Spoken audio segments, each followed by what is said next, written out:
Selamat petang, Namo Buddhaya. Jumpa lagi dengan acara Cahaya Kehidupan. Saya Hani Sonyaruri akan membawanya sampai dengan pukul 7 nanti. Keluarga Dhamma TV, tema kita kali ini adalah merajut asa meraih mimpi, di mana tentu ini syarat sekali dengan harapan. Jangan pernah merasa putus harapan, sekalipun terkadang manusia terjebak pada kegagalan.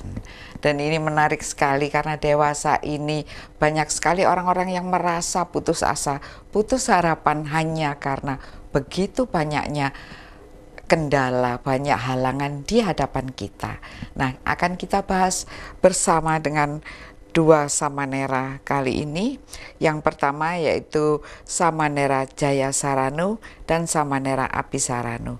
Kita sapa dahulu beliau berdua. Samanera Jayasaranu, Namo Buddhaya. Samanera Abhisaranu, selamat petang. Terima kasih sudah hadir di studio.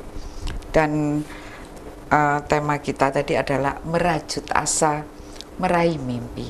Dan tentu merajut asa, namanya merajut itu tentu satu demi satu, poin demi poin, sedikit demi sedikit, karena dirajut, ada benda-benda yang dirangkai, ada yang dikumpulkan.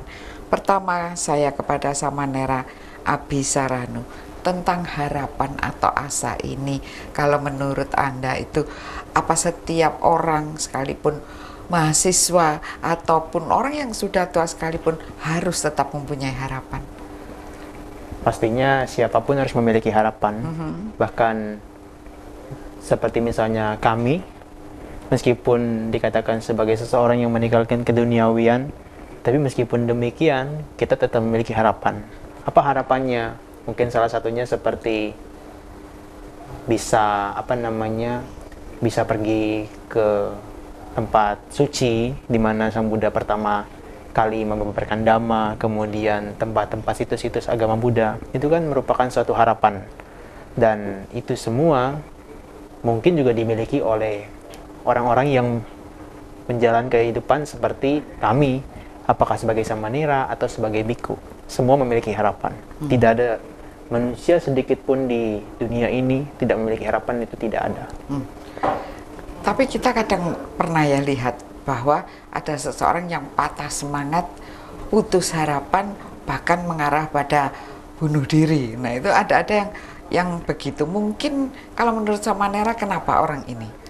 Ya, kita tidak mengerti juga bagaimana psikologis mereka ketika mengalami satu kegagalan atau ketika mereka mencoba untuk berusaha tapi kadangkala tidak kunjung berhasil. Kita tidak mengerti psikologis mereka. Seperti baru-baru ini ada sebuah peristiwa, memang ini bukan sebuah dia kegagalan, tapi merupakan satu peristiwa artis Korea, itu perempuan, itu bunuh diri. Karena terjadi apa?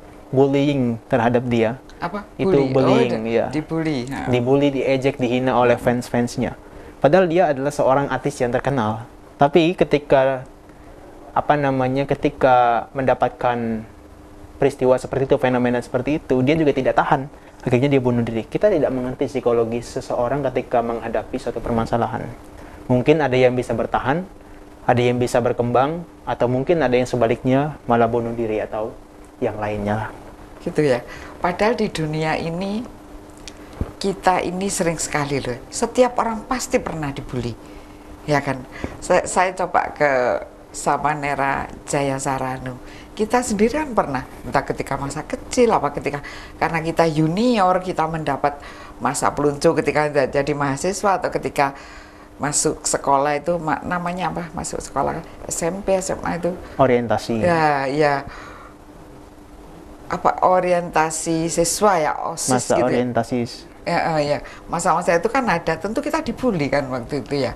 Dan juga sering kita misalnya datang terlambat di suatu pertemuan, kita juga sering dibully kadang-kadang ya. Semuanya itu kalau kita memberikan sesuatu di depan kelas semua itu kan sering kita ya. Nah itu kalau Samanera Jayasaranu apa kiatnya?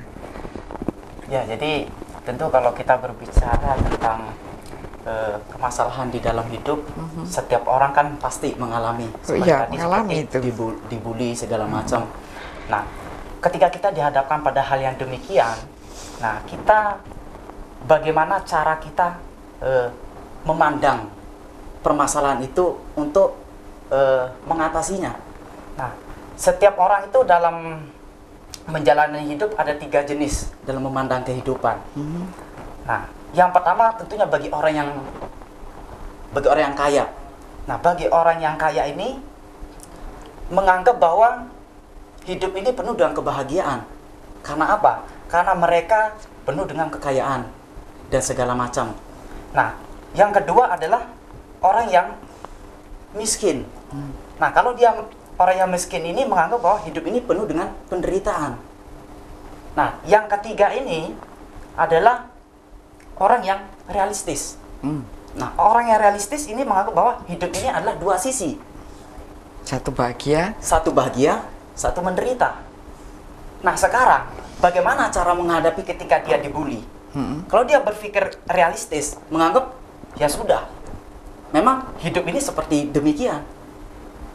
Nah, ini dari 3 hal ini, poin ketiga ini termasuk poin dhamma yang diajarkan oleh Sang Buddha. Jadi Paling bagaimana? baik Ya betul. Jadi bagaimana kita memandang hidup ini sebagaimana adanya?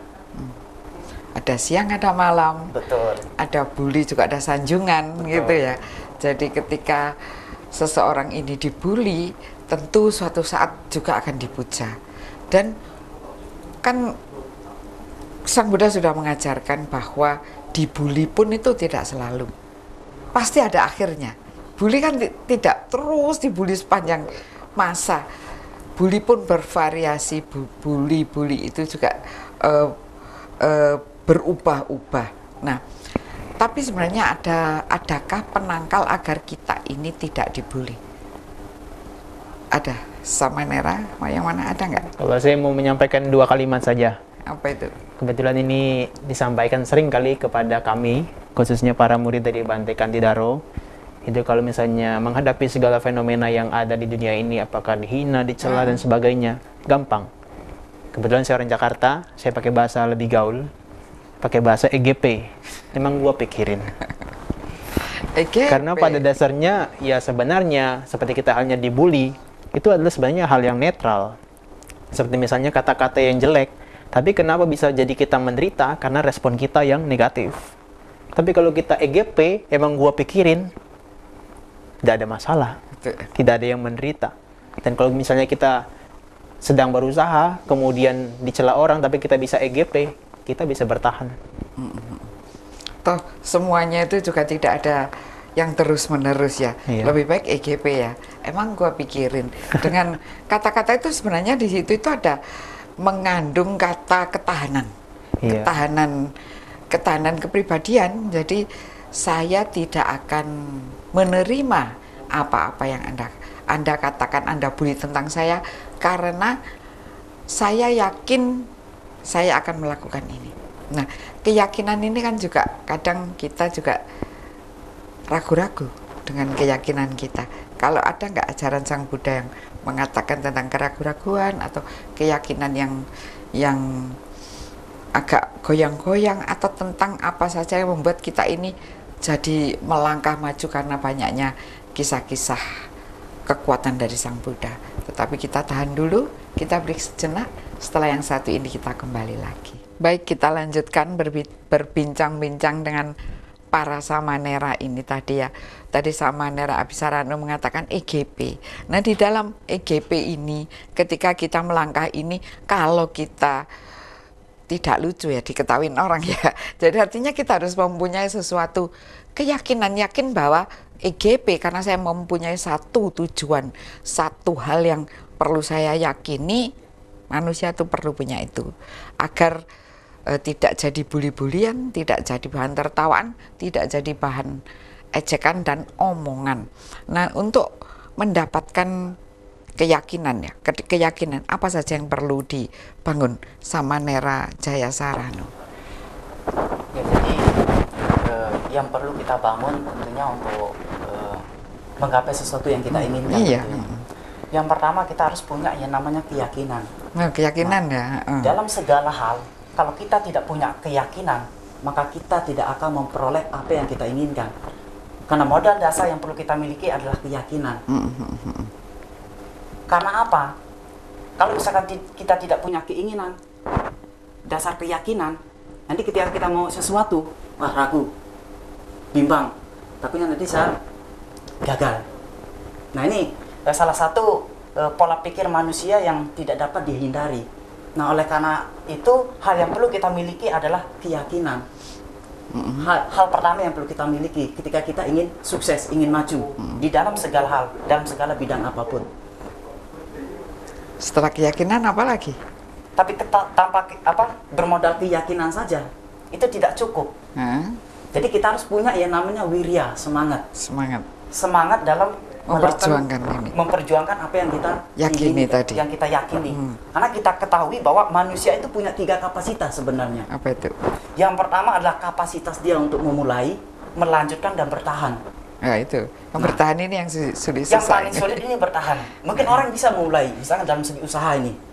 Dalam segi usaha dia bisa memulai, bisa melanjutkan. Tetapi di tengah perjalanan banyak sekali halangan, hambatan yang membuat dia jadi putus asa. Akhirnya apa? Berhenti. Kandas di tengah jalan, berhenti di tengah jalan. Nah, oleh karena itu 3 hal ini sebenarnya harus dimiliki. Apa saja sama Nera? Mulai, melanjutkan dan bertahan. Nah, ini luar biasa ya ini ya. Kalau misalkan orang pacaran gitu mau mulai, it's okay, baru mulai seneng ya, waduh mendapatkan gitu. Lah setelah itu melanjutkan lah, setelah lanjut, aduh saya ingin move on, saya ingin pindah ke lain hati. Nah ini di sini perlunya bertahan karena 3 hal ini adalah satu rangkaian. Satu rangkaian seperti sebuah tim sepak bola. Untuk memulai menjadi juara gampang, untuk melanjutkan it's okay lah karena masih mempunyai. Bertahan sebagai juara ini membutuhkan mental yang besar. Dan ini sebenarnya banyak bisa kita pelajari di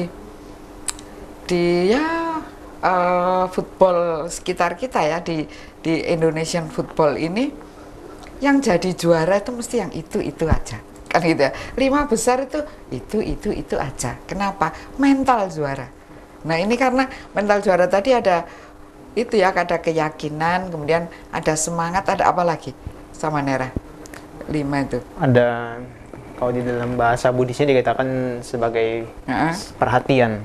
Perhatian terhadap apa yang diyakini tadi ya.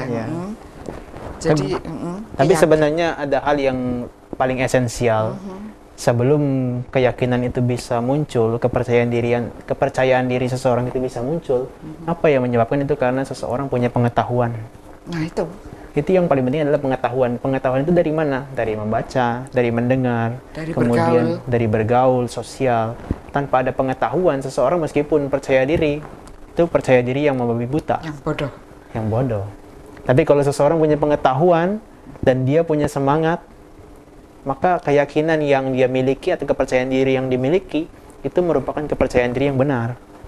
Tidak dikatakan sebagai seseorang yang bodoh asal melakukan sesuatu tapi tidak memperhitungkan resiko yang di depannya. Betul. Dewasa ini kita banyak melihat ya, para tokoh di televisi itu sekalipun pintar ya, di depan dan belakang ini namanya ini berderet gelar-gelar yang berat-berat untuk seorang ilmuwan. Tapi saya melihat kata-katanya kadang bodoh. Kira-kira apa penyebabnya?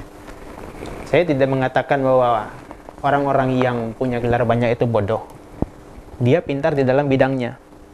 Tapi ada sebuah ilmu, namanya ilmu kehidupan, yang dikatakan sebagai dalam bahasa Buddhis itu mungkin awija. Apa itu awija? Awija itu ketidaktahuan. Apakah mereka yang punya gelar banyak itu tidak memiliki pengetahuan? Ya tentu punya. Tapi dikatakan sebagai ketidaktahuan ini, mereka bodoh, tidak bisa membedakan yang mana yang baik, mana yang benar. Dia menganggap bahwa apa yang dilakukannya sebagai yang salah, tetapi dia menganggapnya itu sebagai yang benar. Seperti tadi dikatakan, dia pintar dalam berteori dan sebagainya, tetapi dalam ucapan kurang memiliki, dikatakan sebagai attitude, etika, dan seringkali melukai hati orang atau menipu orang lain dan sebagainya. Mungkin dia pintar dalam bidangnya sendiri, tapi tidak pintar dalam baik dan benar, buruk, Tidak bijaksana. tidak bijaksana. Beda, bijaksana dengan pintar beda.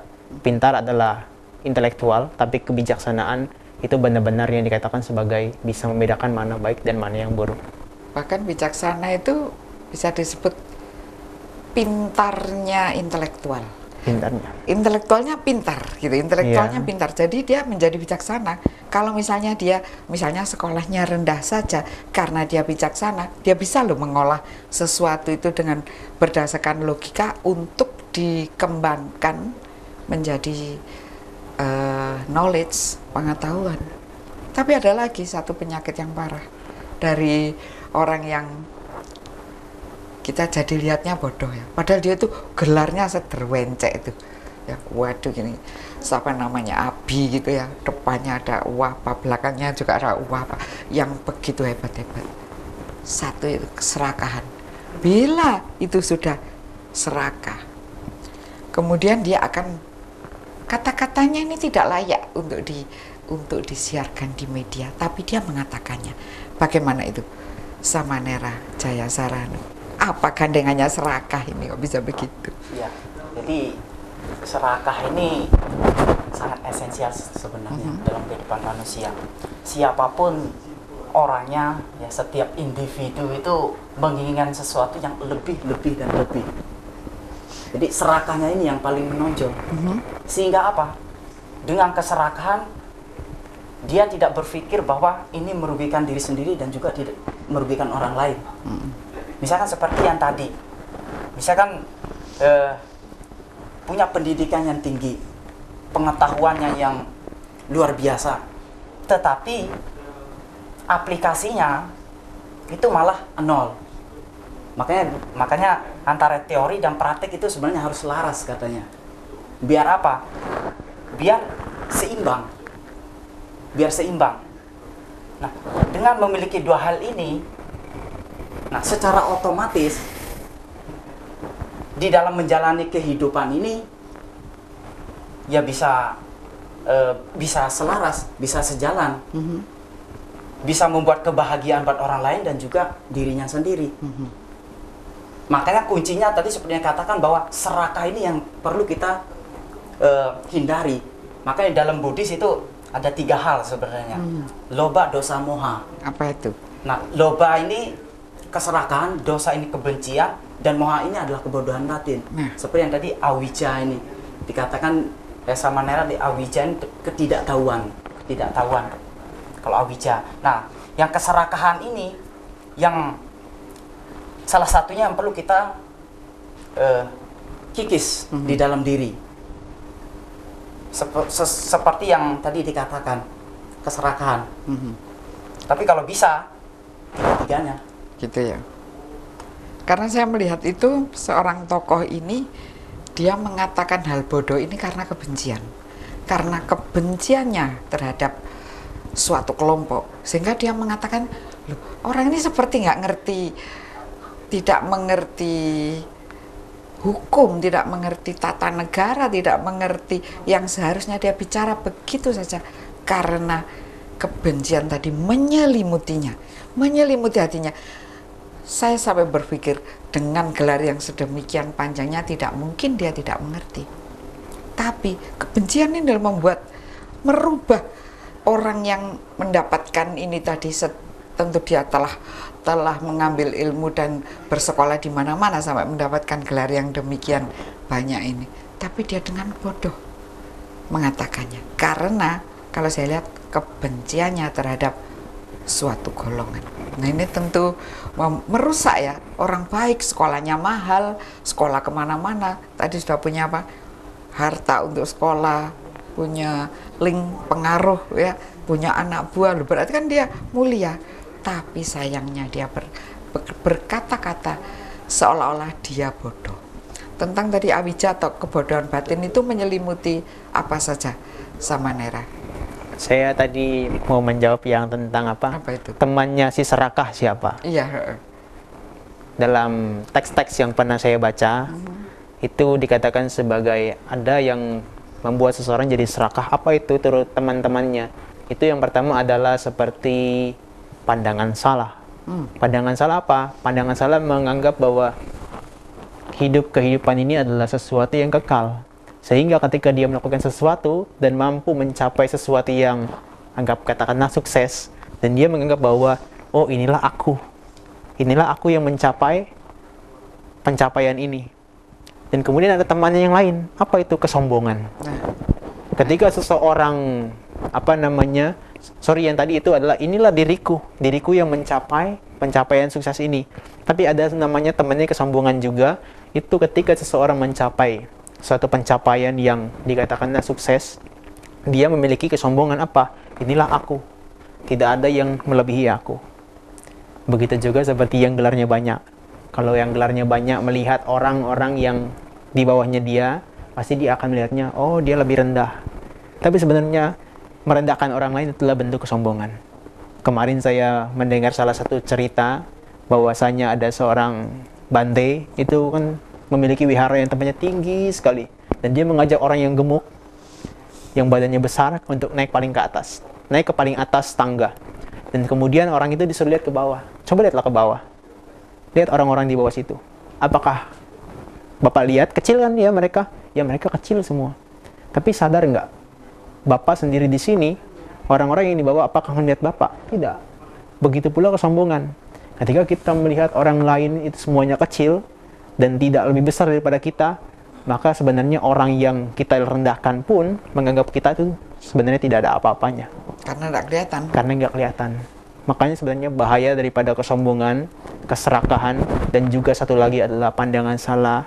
Karena menganggap kita ini adalah yang mencapai sesuatu, itu membuat kita menjadi apa? Membuat problem-problem di dalam kehidupan ini. Saling bertengkar, tadi yang dikatakan kebencian, saling menyalahkan orang lain, saling menindas, kemudian dan sebagainya itu menjadi satu permasalahan akibat karena apa? Keserakahan. Keserakahan ini bisa melahirkan kebencian. Ada satu lagi sama Nera. Apa itu? Bagaimana seseorang bila dia itu mempunyai ambisi. Jadi terus dia ambisi itu kalau menurut saya sih termasuk serakah dan sombong.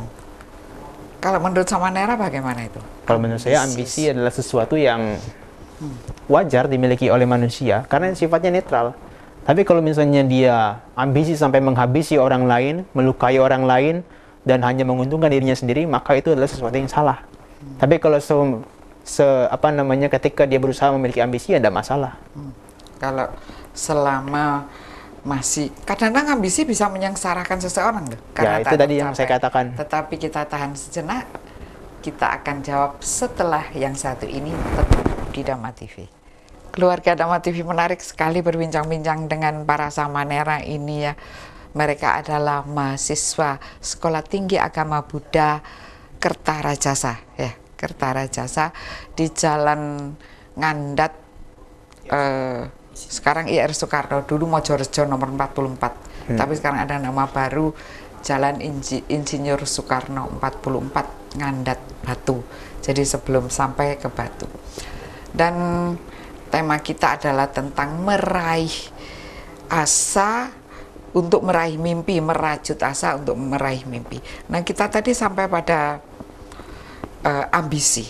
Ambisi seseorang ini berambisi sekali. Ada satu contoh teman saya itu, kalau saya bilang ini berambisi sekali, memang bagus sih. Dia juga orang Buddhis, dia mempunyai satu yayasan yang dia kembangkan untuk orang-orang sakit kanker. Karena adiknya dahulu dia sakit kanker dan meninggal, jadi dia tuh hatinya sedih sekali. Dia mempunyai yayasan untuk orang-orang di dunia ini, orang-orang yang tidak mampu untuk dirawat di situ.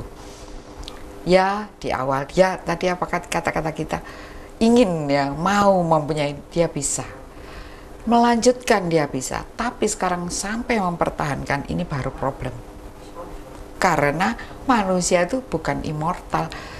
Rezeki pun tidak immortal, artinya tidak abadi. Manusia ada naik dan turun. Ini dunia yayasan ini, apa dia sukses terus, apa dia cakep terus untuk bisa menjadi seorang aktor gitu ya, tentu ada penurunannya manusia itu. Nah, bagaimana? Siapa yang akan mengomentari tentang ambisi? Ini ambisi, ini baik. Tapi bagaimana? Karena dia tiap hari jadi tidak bahagia memikirkan hal ini. Ya, tadi kan saya katakan kalau ambisinya masih normal, masih wajar, tidak masalah. Tapi kalau ambisi yang sudah melebihi batas sampai menghancurkan orang lain dan sebagainya, bahkan dirinya sendiri, itu kurang wajar. Akhirnya dia menderita. Sebenarnya seperti yang tadi dikatakan bahwa yang punya yayasan tadi, kemudian maaf katakanlah kolaps atau bangkrut atau dikatakan mulai menurun, Meninggal misalnya, kan sampai bisa meninggal dan sebagainya itu. Menurut saya itu adalah satu fenomena yang normal, karena tadi dikatakan dunia ini adalah naik dan turun. Dan benar, kalau kita misalnya lihat dalam perdagangan saham pun begitu kan. Kalau kita melakukan trading, kadang-kadang ada fasenya naik, kadang ada fasenya turun. Nah, itu adalah menggambarkan sisi kehidupan manusia, bukan hanya dalam perdagangan saham, tapi berbagai lini kehidupan, apapun yang ada di dunia ini, pasti kadang-kala ada naik dan turun. Dan sebenarnya, naik dan turun adalah satu fenomena yang normal, wajar. Dan itu tidak membuat kita menderita sebenarnya. Kenapa kita menderita? Jawabannya hanya satu. Karena kita menolak perubahan tersebut. Kalau kita menerima perubahan tersebut, kita tidak pernah menderita. Yes. Kalau orang zaman sekarang bilangnya wayai gitu aja ya. Tadi kan ada waktunya gitu. Iya. Tapi kan tadi kan katakan ambisi kan. Ya kenapa dia bisa menderita karena memiliki ambisi tersebut? Ya karena dia punya ego. Dia mempertahankan egonya, tidak mau terlihat rendah di mata orang lain. Nah, itu merupakan salah satu apa? Salah satu bentuk penderitaan juga, karena keserakahan. Karena pada dasarnya kenyataannya dia mengalami penurunan, tapi dia menolak. Karena apa? Karena memiliki ego. Tidak mau dirinya jatuh dan ditertawakan oleh orang lain. Tapi kalau dia bisa menerima dan kemudian bangkit kembali, tidak ada yang menderita. Semoga begitu.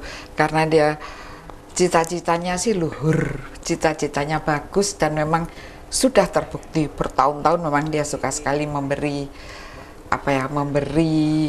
hasilnya ini untuk orang-orang yang kekurangan di dunia ini. Tetapi ya itu tadi, semua tidak ada yang abadi, semua bisa Tidak saja kekal. pasang surut begitu ya. Dan jujur aja itu tadi bukan kalimat saya, tapi ya para bijaksana, mulai dari Sang Buddha dan para murid-muridnya yang para bijaksana itu mengatakan demikian. Saya hanya mengutip. Sebenarnya dibutuhkan apa? Kerelaan sih sebenarnya. Jadi ketika orang dihadapkan pada permasalahan seperti apa? Bangkrut. Kalau misalkan tetap pada ambisi kita, ya muncul apa? Penderitaan, penderitaan dan penderitaan. Nah, oleh karena itu apa? Bagaimana kita bisa menerima hal itu dengan apa? Lapang dada. Sebab apa? Seperti yang dikatakan Sang Buddha, apa? Kerelaan. Kita belajar untuk melepas. Bukan berarti kita pesimis. Bukan. Tapi bagaimana kita memandang hal itu sebagaimana adanya. Wajar. Bahwa kewajaran. Bahwa segala sesuatu tidak ada yang abadi. Semua itu akan mengalami apa? Perubahan. Ada naik turunnya. Jadi harus mempunyai sikap rela melepas ya. Ya, sesuatu yang simpel kalau kita gambarkan seperti tangan kita genggam seperti ini. Kalau kita genggam seperti ini terus, apa yang terjadi? Kita menderita. Tapi kadang-kala kalau kita misalnya sebagai orang yang mau menerima kenyataan sebagaimana adanya, kalau kita sudah terlalu lama menggenggam, kita harus melepaskan. Untuk apa? Untuk adanya sebuah kedamaian. Saya tidak katakan sebuah kebahagiaan, tapi sebuah kedamaian. Ketika kita mau melepas, itu ada kedamaian. Tapi kalau kita terus menggenggam, kita pasti akan menderita. Karena semua hal ini memang tidak bisa ya digenggam terus-menerus, semua ada batas seperti juga. Tapi sebenarnya ada satu fenomena juga ya, seperti misalnya saya cerita tentang football tadi ya. Kenapa yang papan atas itu selalu tim itu. Tidak banyak berubah. Yang dulu tim bawah naik ke atas gitu misalnya pernah satu kali, dia tidak akan yang kedua dan ketiga kali. Tapi yang sering sekali di situ hanya beberapa tim. Di situ itu ada ya tadi pengetahuan ya, mentalitas, pengetahuan, mental juara gitu kalau ya. Dan juga memang ini dibentuk dari beberapa hal termasuk juga kerja keras. Kan kadang-kadang untuk mencapai kemajuan, untuk merajut asa ini tentu kadang-kadang kita aduh males lah, enak tidur daripada kerja ya, enak tidur lah. Tidur kan tidak ada salahnya, kan tidak ada dosanya orang tidur, tidak salah kan orang tidur. Tapi bagaimana kalau menurut Sang Buddha tentang orang yang banyak tidur? Ya sebenarnya itu termasuk kemalasan sih sebenarnya. Kalau malas kenapa? Kan enggak orang lain enggak rugi orang lain. Enggak marah-marah kok dia. Ya sebenarnya itu membentuk sebuah karakter dirinya sebenarnya. Misalkan kita ingin sesuatu tapi kita malas-malesan di rumah, nggak mau ngapa-ngapain, kira-kira apa yang kita inginkan bisa tercapai tidak? Tidak mungkin. Nah makanya yang dibutuhkan apa? Aksi nyatanya. Seperti tadi, seperti main sepak bola, dibutuhkan apa? Kerja keras. Tapi sebenarnya tidak cukup hanya kerja keras, harus diiringi dengan apa? Kerja cerdas sebenarnya. Coba kita lihat dalam pemain sepak bola, dia bekerja keras, lari, jatuh, bangun, tetapi dia tidak punya kecerdasan bagaimana dia bisa gol masuk. Makanya kerja keras, kerja cerdas itu perlu. Nah, kembali lagi tadi ke orang yang malas-malesan. Kalau misalkan di rumah cuma tidur, makan, tidur, ya bagaimana? Kalau misalkan dalam mendidik karir, dia tidak mau berusaha, ya tidak akan mencapai sebuah tujuan. Maka yang diperlukan apa? Ya kerja keras, kerja cerdas. Itu yang terpenting sebenarnya. Kerja keras dan kerja cerdas. Ada tambahan? Ya, menyinggung tentang tidur tadi, saya ingin memberikan satu pengetahuan bahwasanya manusia tidur itu sudah 1/4 dari satu hari. Jadi artinya sepertiga dari harinya. Jadi artinya apa? Manusia itu tidur sudah 8 jam per hari. Bayangkan kalau sepertiga hari, misalnya dia hidup hanya 50 tahun, berarti dia sebenarnya hanya hidup berapa? Sekitar 30 tahun. 15 tahun digunakan apa untuk tidur. Kalau dia tidur terus, memang tidak melakukan keburukan, tapi harus diperhatikan, tidak ada sisi baik yang berkembang. Karena waktunya habis untuk tidur. Karena orang tidur itu tidak ada apapun yang bisa diserap. Tidak ada yang bisa dilakukan. Apakah yang baik tidak bisa dilakukan dan yang buruk pun tidak dilakukan memang. Rugi ya? Rugi. Karena apa? Umur manusia singkat. Saya pernah melakukan sebuah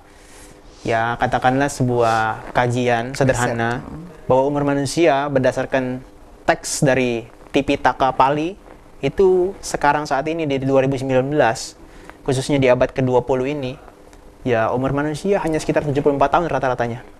Kalau digunakan untuk tidur, sepertiganya untuk tidur, bayangkan, berarti 25 tahun digunakan untuk tidur, 50 tahun hidup, tapi tidak berkembang sisi baiknya, sangat rugi. Kalau rugi itu rasanya, ya kalau manusia itu tidur ya, tapi kalau alat gadget itu seperti loading melulu ya, loading melulu, jadi nggak ada yang bisa bermanfaat. Kita nunggu nih, nge-lag terus ya, loading terus, aduh ini kenapa ya, karena lemot. Nah, pikiran tuh kadang-kadang lemot, kadang kita malas untuk melakukan hal apa-apa, tetapi ada banyak cara untuk membuat pikiran menjadi steady lagi. Tetap di Dhamma TV, setelah yang satu ini kita kembali lagi.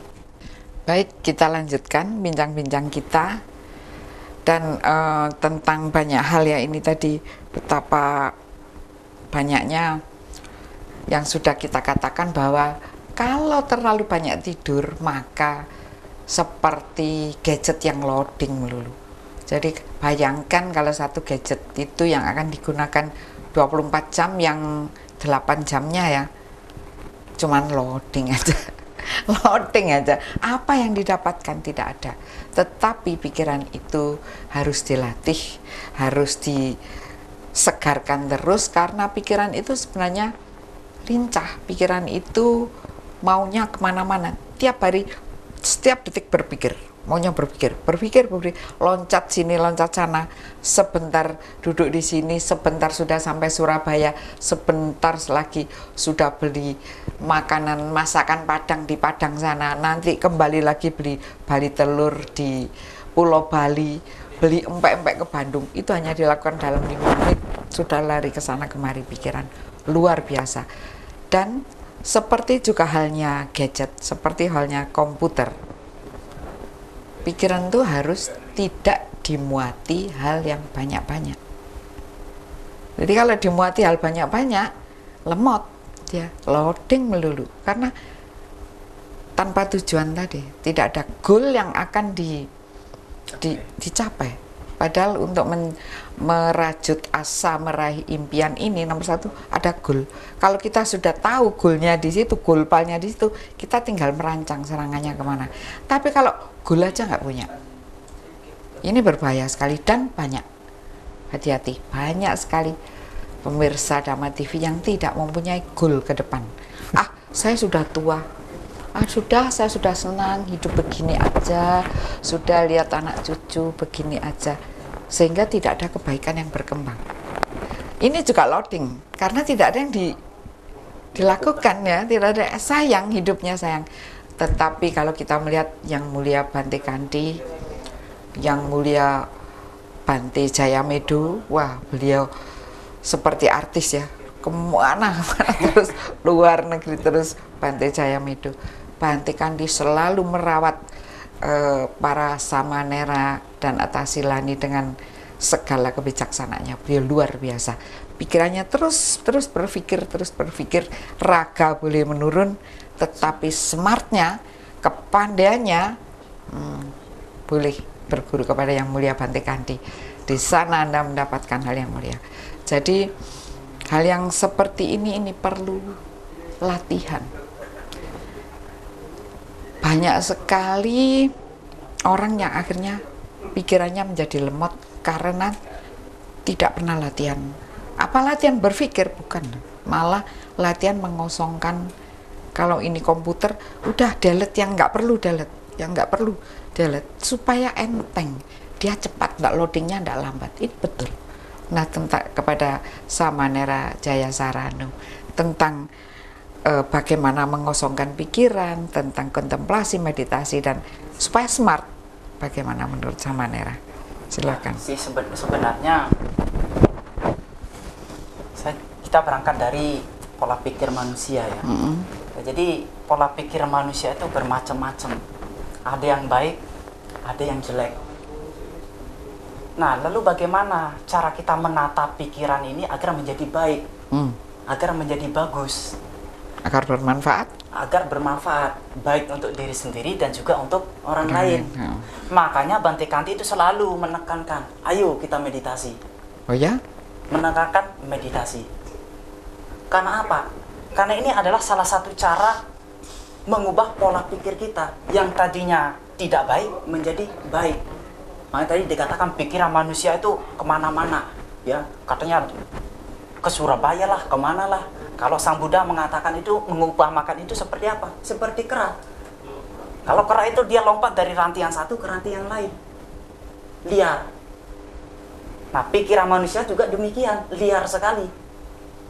Mungkin kalau misalkan ruangan ini bisa kita ukur, kecepatan itu bisa diukur, tapi kecepatan pikiran siapa yang bisa mengukur? Tidak bisa.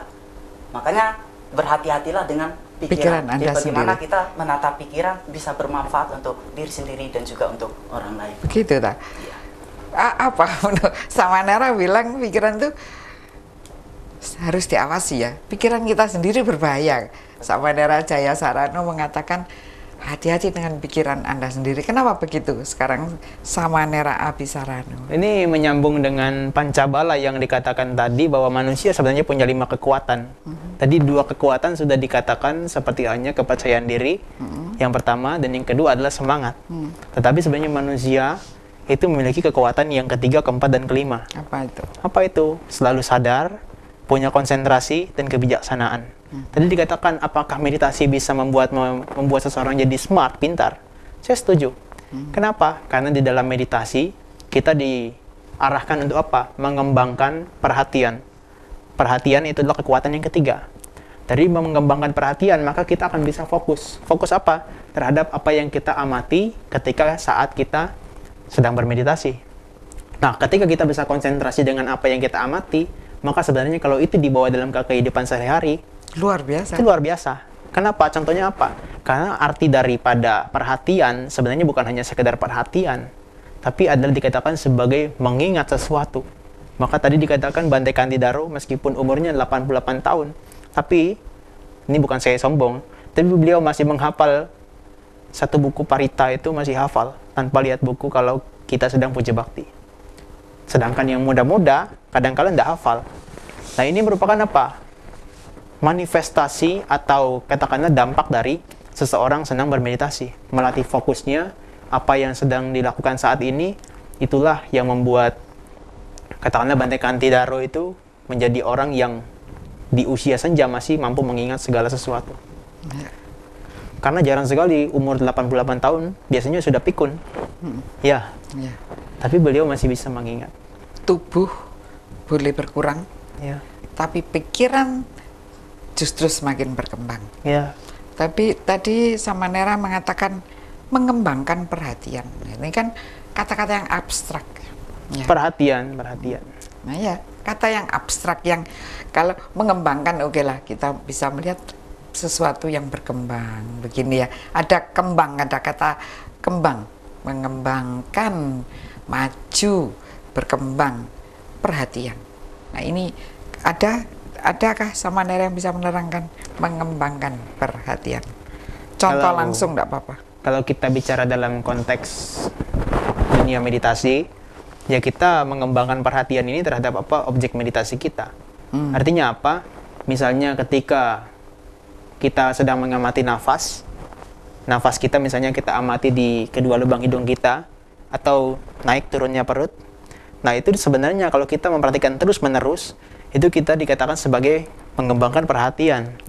Nah itu juga bisa dilakukan dalam kehidupan sehari-hari. Misalnya ketika kita sedang mengendarai mobil, kita butuh perhatian di situ. Nah karena kita perhatian terus-menerus, maka kita konsentrasi. Kalau tidak ada perhatian, ketika mengendarai mobil, tapi kita berpikirnya sedang katakanlah ngobrol dengan orang lain, menelpon dan sebagainya, bisa terjadi kecelakaan. Dan ini penting sekali, karena merupakan salah satu kekuatan manusia, batinnya memiliki kekuatan berupa apa? Memiliki perhatian dengan apa yang sedang dilakukan. Maka, maaf, katakanlah Bante Utamos tadi mengatakan, yang paling penting di dalam hidup ini adalah kita mengetahui saat ini kita sedang apa. Tidak memikirkan yang lalu, dan juga tidak mengkhawatirkan yang akan datang. Maka sebenarnya di situ seseorang sudah memiliki perhatian. Perhatian apa? Terhadap apa yang ada saat ini. Betul. Kadang-kadang kan begini ya, ada orang yang bilang jalan itu sudah di hati. Saya sudah jalan untuk hati-hati, tetapi masih bisa jatuh. Ini yang mungkin bagi orang tua, yang mungkin karena masih bisa jatuh karena sudah tubuhnya sudah tidak sesigap zaman muda. Oke lah, masih bisa.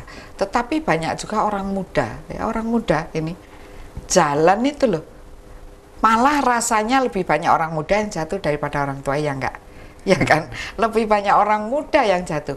Coba kalau kita mau ikut asuransi, lebih mudah lebih mahal. Asuransinya ya kan, karena gampang mati. Iya toh, naik sepeda motor, kamu masih muda, mahal asuransimu karena kamu gampang mati, kamu gampang kecelakaan. Itu sudah dihitung. Ini dunia yang menghitung. Jadi orang muda itu tidak mengembangkan perhatiannya. Ini sungguh sesuatu yang sayang sekali. Padahal kalau Anda terbiasa melatih dengan pengembangan pikiran itu, hasilnya luar biasa. Jarang sekali ada yang misalnya kita kadang-kadang kalau mau masuk rumah, ini pintu, ini tas, ini HP, ini buku, ini air minum, begitu banyak. Jangan, oke, taruh dulu di sini, membuka pintu. Ketika masuk, ini kan diangkat lagi. Oh ya, ini tadi HP, ini tas, ini air minum, ini buku. Oke, masuk. Nanti sampai rumah, loh, tadi air minumku ketinggalan di luar. Tetapi kalau Anda sering meditasi, jadi mengamati, jadi tanpa sadar ketika kita menaruh barang itu langsung ada hitungan. HP, yang penting-penting HP, buku, dan kebiasaan itu akan melatih tubuh. Dan saya mau tambahkan dari segi psikologis, dari segi psikologi, kalau kita sering melatih mengembangkan meditasi, sebenarnya itu sangat membantu kita dalam mengontrol emosi. Dan di sisi lain, dari segi medis, ketika kita sering mengembangkan batin kita, fokus terhadap apa yang kita lakukan saat ini, maka sebenarnya di dalam ilmu medis, sel-sel yang negatif itu tidak diproduksi oleh pikiran. Dan justru pikiran memproduksi sel-sel yang positif. Dan itu membantu sel-sel tubuh kita menjadi sehat. Mudah lagi, lebih mudah. Mudah lagi. Dan selain itu ya dikatakan lebih smart. lebih pintar. Kenapa? Karena sel-selnya normal. Dibandingkan orang yang suka marah-marah, emosinya tidak terkontrol, maka semua materi-materi yang ada di tubuhnya itu yang muncul adalah yang negatif. Ya, merontokkan segala hal yang ada di dalam tubuh. Kanker, tumor itu bisa muncul. Karena seirama, karena sel yang baik menurun kan ya. Iya. Karena jadi suka marah tadi, sel-sel yang negatif berkembang. Ketika ada sel kanker, seribit match ya dengan tubuh, hati-hati. Jadi orang yang marah, yang tertekan, yang terlalu sedih, terlalu putus harapan akan gampang terkena makhluk dari dunia keberapa kedua ya. Kanker itu ya. Kelaparan dia kan kentayangan itu akhirnya menyatu menjadi ke dalam tubuh menjadi satu penyakit. Jadi hati-hati. Tetapi pengembangan tentang meditasi Samanera Jayasaranu, silahkan. Ya, jadi ya pengembangan meditasi ini perlu kita latih terus-menerus. Jadi orang yang sering meditasi aja bisa lengah. Betul. Apalagi yang kita tidak pernah meditasi. Nah, oleh karena itu meditasi ini sebenarnya dilakukan terus-menerus, berkesinambungan, continue. Jadi maka Mbak Tikati selalu mengatakan kalau bisa, ya misalkan sebelum tidur meditasi berapa menit, habis itu baru tidur. Nanti bangun tidur ya meditasi sebentar, habis itu kita baru beraktivitas. Nah, jadi kebiasaan-kebiasaan yang demikian, nah ini nanti akan outputnya keluarnya baik, positif. Makanya seperti dikatakan kalau kita nanamnya hal-hal yang buruk, nah nanti malah kena kanker nanti. Makanya diperlukan apa? Hal-hal yang baik, hal-hal yang positif, sehingga ya bermanfaat untuk diri kita. Makanya meditasi itu sangat penting untuk dilakukan dalam kehidupan kita sehari-hari. Gitu ya. Iya. Jadi padahal banyak yang bilang loh meditasi itu Samanera berat sekali. Nah, bagaimana Samanera Jayasaranu? Abhisaranu. Abhisaranu. Ya, saya nggak mau katakan itu sebagai ringan juga. Oh gitu. Karena mungkin kadang-kala batin kita dalam salah satu zona yang mungkin sedang lamban, sedang malas. Ya di saat itu juga kita mungkin merasa berat ketika mau meditasi. Nah tetapi kita harus tahu bahwasannya meditasi itu bukan hanya sekedar budaya India sekarang. Itu berkembang di budaya Eropa sekarang. Di dunia barat sekarang ini malah dikembangkan. Oke, coba sih ini menarik sekali bahwa ternyata Eropa juga mengenal meditasi di bidang apa. Setelah yang satu ini kita akan jawab dari Abhisaranu, tetap di Dhamma TV. Menarik sekali, kita juga sudah sampai pada segmen terakhir tadi. Saya pada Samanera Abhisaranu bahwa tadi beliau berkata bahwa tidak hanya milik orang-orang timur yang konon katanya suka meditasi, bahkan kita sendiri orang yang paling timur itu kita juga tidak suka meditasi, tetapi konon dunia barat itu identik dengan Eropa dan Amerika juga sudah mengenal meditasi. Coba Samanera Abhisaranu dijelaskan. Ya, salah satunya buktinya, saya lupa negara apa tetapi masih di dalam belahan dunia barat. Itu bahkan di jalan-jalan itu menyediakan sebuah fasilitas untuk bermeditasi. Apa fungsinya bagi mereka? Mereka berpikir bahwasanya ini sebuah jawaban dari permasalahan semua psikologis. Ketika mereka beraktivitas dalam keseharian, berbagai pikiran mereka menjadi semeraut, sehingga mereka butuh waktu untuk relaksasi. Sehingga meditasi ini dijadikan sebuah sarana bagi mereka untuk merelaksasikan pikiran. Nah, oleh karena itu di dunia barat sekarang sangat berkembang sekali, bukan hanya untuk terapi psikologis, tetapi juga digunakan untuk apa? Terapi medis. Kadang-kala beberapa penyakit tidak bisa ditemukan obatnya, tetapi lewat jalur meditasi sebagai sarananya bisa menjadi sebuah jawaban.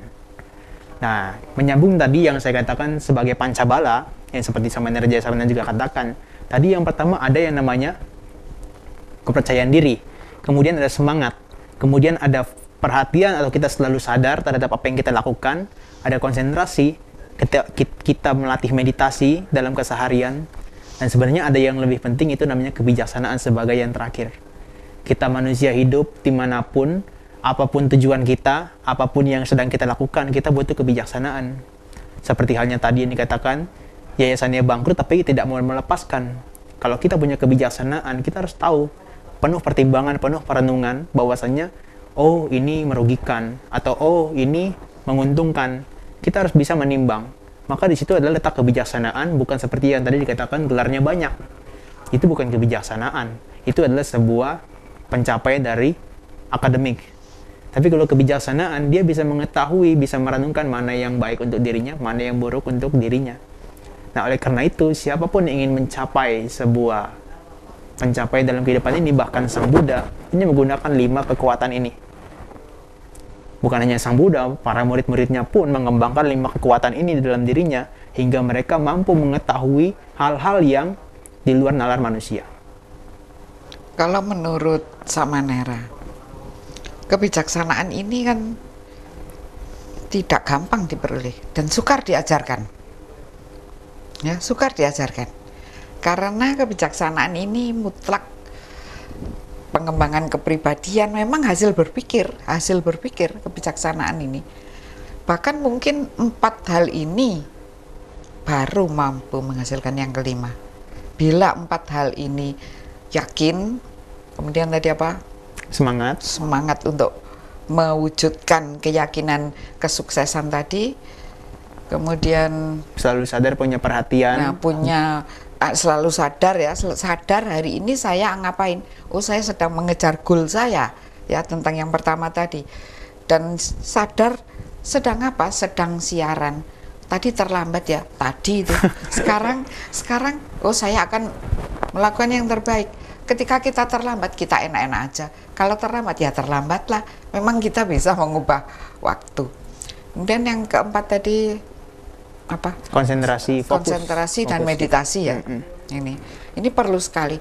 Mungkin yang kelima ini baru bisa mencapai, karena sekolah kebijaksanaan ini mutlak milik Anda sendiri bila Anda sudah mengembangkan yang lain-lain. Ada tambahan? Ya, jadi yang terpenting di dalam hidup ya, jadi yang namanya masalah itu selalu datang, selalu ada. Kita tadi juga ketelatan ya, masalah kalau kita mempermasalahkan, maka yang diperlukan apa di situ? Yang diperlukan di situ sebenarnya adalah kapasitas hati kita sebenarnya.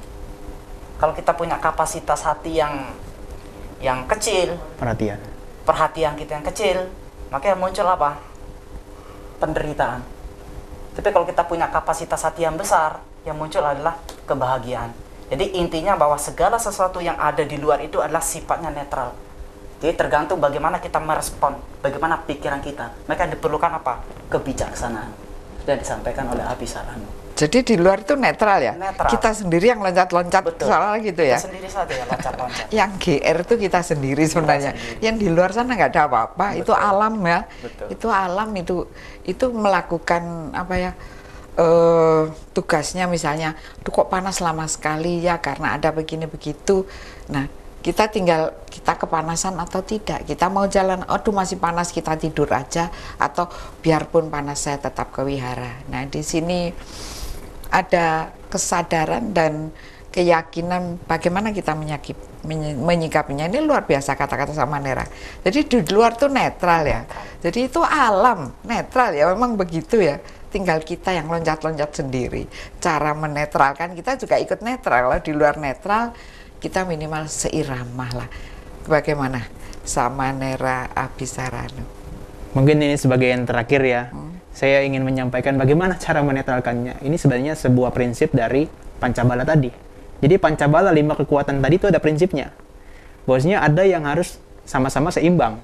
Contohnya adalah keyakinan atau kepercayaan diri seseorang itu harus seimbang dengan apa? Kebijaksanaan. Kalau seseorang yang kebijaksanaannya lebih tinggi tapi tidak punya kepercayaan diri, maka dia apa? Tidak mau bergerak. Hanya pandai tapi tidak mau melakukan. Tapi kalau dia sebaliknya, keyakinan dirinya lebih kuat tapi tidak punya kebijaksanaan, katakanlah pengetahuan, maka dia seperti apa? Seperti hanya orang yang hanya melakukan tetapi tidak pernah mencapai tujuannya. Dan yang prinsip kedua, ini yang penting adalah yang dikatakan sebagai semangat, ini harus seimbang dengan apa? Konsentrasi kita. Artinya apa? Kalau misalnya dalam ketika bermeditasi, kalau kita semangatnya terlalu berlebihan, menggebu-gebu, ingin mencapai sesuatu itu cepat, tidak sabar, maka yang terjadi apa? Kita gelisah, kita menderita. Tetapi kalau misalnya kita terlalu santai, karena mungkin semangat kita lagi kendur, tetapi terlalu santai, nah yang jadi apa? Jadi kita malas, tidak pernah mencapai tujuan. Tetapi ada hal yang paling penting sebagai prinsip yang ketiga, ini adalah perhatian. Perhatian Sang Buddha katakan di dalam salah satu teks dari Tipitaka itu dikatakan satinca kahawahang bikawe sabatikang wadami. Artinya apa? Oh para biku, perhatian ini, selalu sadar ini, saya katakan ini penting di setiap waktu. Karena apa? Dia fungsinya adalah untuk menyeimbangkan ketika kebijaksanaan lebih dominan daripada keyakinan diri, atau sebaliknya, ketika konsentrasi dan semangat ini tidak seimbang, maka perhatian dia mengetahui untuk menyeimbangkan 4 hal tersebut. Maka dari itu, manusia, saya katakan tadi, seperti yang dikatakan oleh Bante Utamo, kita harus selalu sadar apa yang sedang kita lakukan saat ini. Apa yang sudah berlalu, itu tidak bisa kita ubah. Dan apa yang akan datang, itu pun belum kita rasakan dan belum dicapai. Oleh karena itu, mau menjadi sukses, yang terpenting adalah kita hidup saat ini. Kita tahu tujuan kita bergerak semampu kita, dan bahkan mungkin lebih daripada yang kita mampu, maka kita bisa mencapai sukses tanpa ada penderitaan sedikit pun.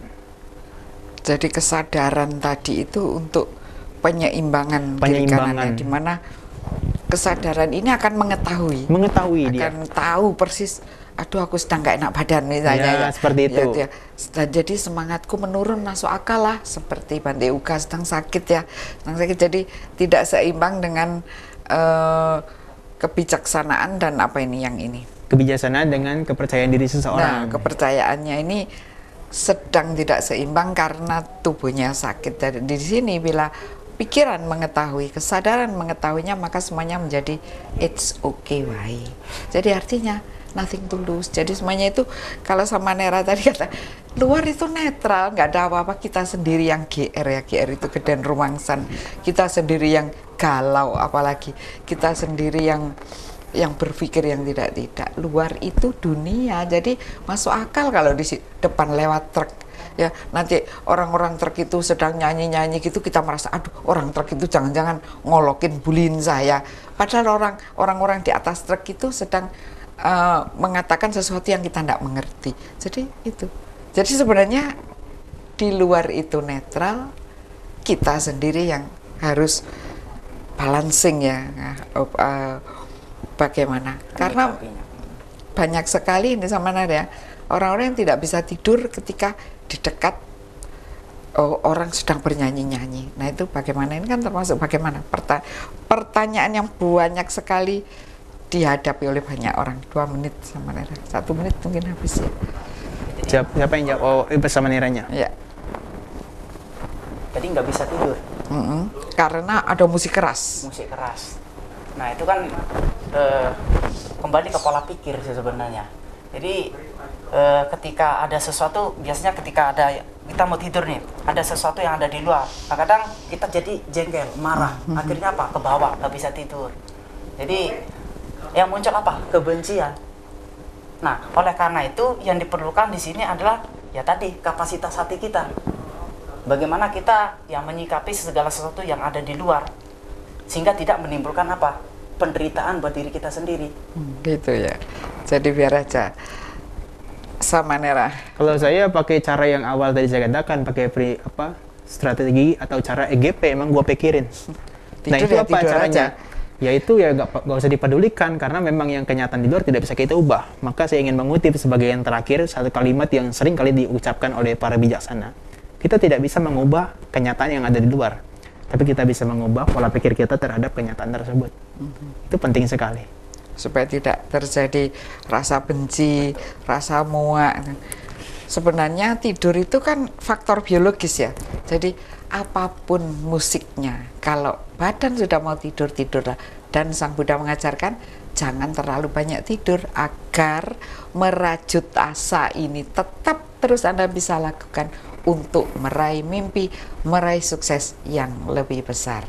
Terima kasih sama Nera, sampaikan kepada Yang Mulia Bante Kanti, salam sembah sujud saya. Keluarga Dhamma TV, kita sampai sudah di ujung acara. Saya Hani Sonyaruri beserta seluruh kerabat kerja mohon pamit. Semoga semua berbahagia, semoga semua makhluk berbahagia. Sadhu.